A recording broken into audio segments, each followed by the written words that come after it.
That innings had a blazing start in the power play. That innings had runs after a while for Rohit Sharma. That innings had a superb spell from Rashid Khan.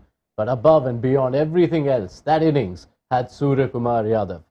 Days after scoring 83 of 35 against RCB, which was his best in the IPL, Surya Kumar Yadav has gone and scored his first IPL 100 and powered Mumbai Indians to 218 for 4, almost single-handedly, and taken them to a huge total at Wankhede as they look to stop Gujarat Titans from ensuring their qualification already for the playoffs. On Visit Saudi presents ESPN Cricket for T20 Time Out. So welcome to Tom Moody and Amol Muzumdar. And honestly, any words beyond everything we keep saying about this man? Just how remarkable is this, Amol? It's been a fabulous show, I feel. Those 20 overs were entertaining and had pure class written on it. The finish was just magnificent. To finish it off, with a 6, get 100, you can't ask for more. I think that Surya Kumar Yadav innings will go in the history books, I guess. You were here, Tom, the last time, which was that game against RCB, and we marveled at the wrist work and what he does. Some of the shot making today was even a step above that. Oh, genius. That's the only thing you can really describe his batting in this format of the game. He's just a pure genius. The way he manipulates the fields, the way he conducts where he wants the bowlers to bowl, the pressure he puts under the bowlers, the pressure he puts under the opposition captain. He's got them in the palm of his hand. It's nearly like that last shot.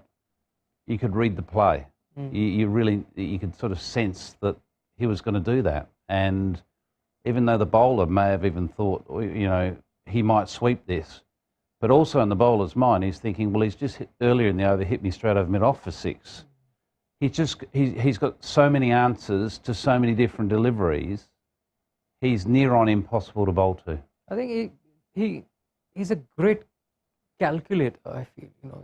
The calculations that he has. I spent a little bit of time this season with him in the Mumbai dressing room, and the calculations that he used to do about certain players, certain bowlers, just unbelievable how his mind ticks. I think he rides the game beautifully. He never allows the bowler to dominate or get on top. He knows exactly what he is doing. In middle overs, I think he's just magnificent. He's cracked the code how to bat in the middle overs. His strike rate is almost 200 in the middle overs from 7 to 15. His strike rate is 200. It's just magnificent to see him bat like that. Yeah, he's made the preposterous predictable, as Tom Moody put it, with some of those shots. But even by those standards, that shot he hit in Shami's over, the second last over, do you have any way of describing that? You just can't hit that shot. I mean, it was a half volley just on the 4th stump, and he just made sure that he opened the face of the bat, used the pace, opened the face of the bat at the last minute, so that he gets it over the infield. And not just that, but he made sure that he hit it with enough power and used the pace of Mohammad Shami to hit it over a third man for a 6. It's just an impossible shot to think of. But again, as Tom rightly said, that geniuses think differently. And he's the only guy, I feel, who bats in that fashion and who thinks that he can score a boundary over third man or over point or over short finally. So there you go. I mean, just sometimes he's just impossible to bowl to. Well, that particular ball, I don't think I've ever seen a 6 hit over third man with a vertical bat. I've seen it with a horizontal bat, a cut shot going over third man for 6. I've never seen a 6 hit with a vertical bat off the middle of the bat. I've seen a thick edge fly for 6, but that was off the middle of the bat. Never seen it before in my life. I reckon I've seen over 10 million balls bowled over my lifetime in all forms of the game. I've never seen that before, and it was totally meant. It was in his head, in no one else's head, that he was capable of doing that. But just to add on to that that shot, Tom, if you notice that there was a ball, the next one, similar kind of a ball, only maybe 2 or 3 inches shorter, and he hit over covers. So same line, genius of the man has got 2 shots for 1 ball. Dazzling as the stroke play was, we also have to admire the situation, don't we, Tom? Because again, he enters, a good start has kind of been nulled because Rashid Khan has dismissed both your openers. You know that Mumbai are missing a Tilak Verma. You know that you're batting first, and all that added pressure we spoke of in the build-up to this game. They were 88 for 3 in the 9th over to carry the innings and see them through to eventually almost 220. Where do you rate this one? Yeah, look, it's right up there because there's many different layers to it. As you said, sort of he came in under pressure. He came in with Rashid Khan with his tail up. We can't forget amongst all, this brilliant 100, Rashid Khan took 4 for 30 on a batsman's paradise on a small ground. So that in itself is genius. And he's earned the purple cap this evening, which is no surprise. He's always there or thereabouts. But yeah, it's not only the stroke play, but it's also the understanding of what's required at that point. How can he reset his team's target? Probably in the strategic timeout they were thinking 200, but he just got on a roll towards the end where which can happen when you have a batter set at Wankhede at the back end. Those last 2-3 overs, you can seriously get hurt. You can go for 20 and over, and that's exactly what happened. You had a set batter that was seeing it like a football. Let's shed light on that other genius then. 4 for 30 for a wrist spinner at Wankhede in a 220 game. You almost have to wonder, Amol, what the score could have been if Rashid Khan wasn't bowling. Well, just brilliance, I feel. As he rightly said, it's a nightmare of a ground to bowl at, especially when they're in an evening game where there's not much of turn. But he got rid of Rohit Sharma. It just doesn't allow the batter to settle down. He always hurries on to the bat, hurries on to the batter, and it just doesn't give him any time, any room. Picked up 4 wickets. He was meant to, he was delayed by 1 over. He got rid of Tim David. Yeah. He was specially bought for him. And every time the ball is thrown to Rashid Khan to pick up a wicket, he does that. And only geniuses can do it. So basically, we have seen 2 geniuses operate at Wankhede Stadium, and we are here in the studio. What do other spinners learn from a performance like that? More so in this game, you have a Noor Ahmed, who for the first time this season might have felt he's had a tough outing. What do you take from what Rashid does?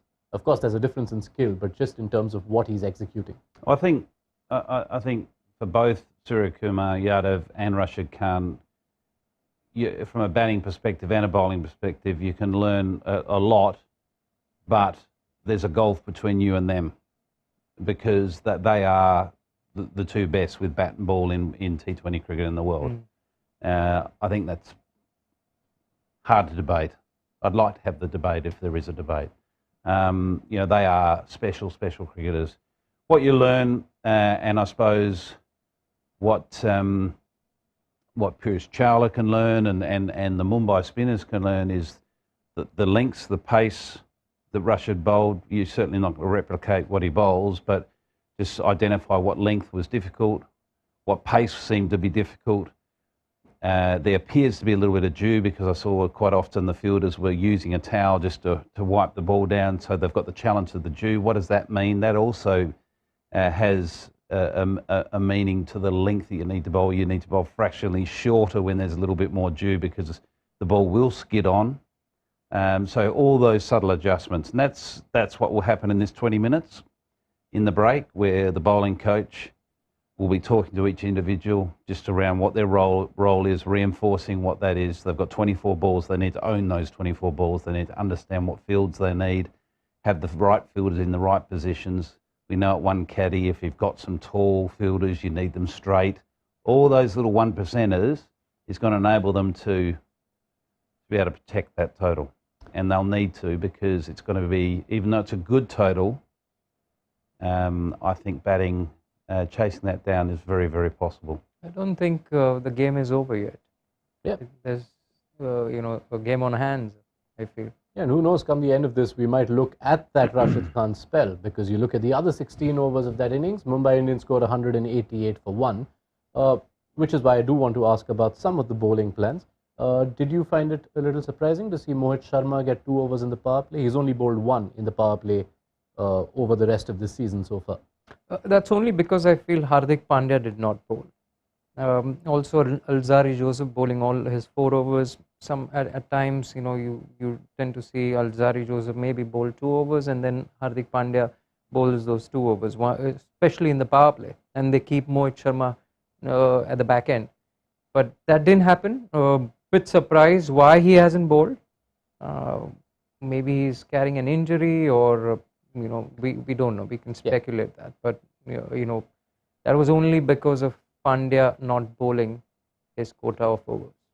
With Alzari Joseph, you see the perils of when a player hasn't played for a while. He had a good start to this season, 1 off game, then didn't play for almost a month and got only 1 over in that Lucknow game. Did you see in those 4 overs a bowler who's just short on match time?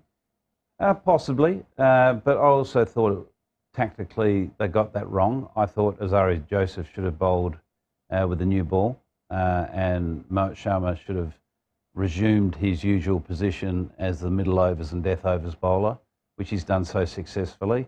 Hardik didn't bowl, and I think that's more of a workload management. They're just wanting to make sure that they've got their prize, one of their prize assets, fresh, because GT can afford to have that luxury with the position they're on the points table. Yeah. But I thought that was just from a strategic point of view, I thought that was probably just where they went missing. I would have opened the bowling with Alzari Joseph and kept Mohit where he has been successful. He hasn't bowled with a new ball so far in this IPL. Well, correct me if I'm wrong, but he certainly has had his success more in the second half of the innings. Yeah, just the 1 over before this in the power play this IPL. That Mumbai innings also had a contribution from Vishnu Vinod, who made 30 of 20 playing for the first time for Mumbai Indians. A bit more on that innings and whether Mumbai's batting order could have been different when we return after the end of this game.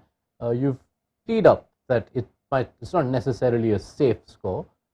What's your prediction on this? Do you see Gujarat chasing this down? I think the door's definitely open. Are they going to chase it down? Yep. I would go with Mumbai Indians, just for the fact that Thomas said they'll chase it down. I'll say Mumbai Indians will defend it. It's spicing it up. It's like this. Yeah. To me, it could go either way. It's just It's going to be a great game. It's interesting because after an innings like that, there's an impact in the dressing room, or there will be an impact of that innings in the dressing room of Gujarat Titans. They would be still talking about it, and if I was in Gujarat Titans camp, I would just nullify it. Forget it. That's happened. It's gone. Focus needs to be on chasing this 219 down. Less they talk about that, the better it is for Gujarat Titans. Right. Speaking of impact, the impact subs have been rolled out. Shubman Gill has come out as expected to open for Gujarat Titans, and Akash Madwal will slot into Mumbai's bowling plans sometime later in this innings. It's an even split on the panel here. What will happen? Be sure to stay updated with the game on the ESPN Cricket 4 mobile app, where you can also catch in a great interview from Rahul Tewatia, who talks about his finishing to Nagraj Golapudi. Could his finishing come in to play this time? We'll be back, regardless of whether Tewatia features or not, at the end of this one on Visit Saudi presents ESPN Cricket 4 T20 Timeout.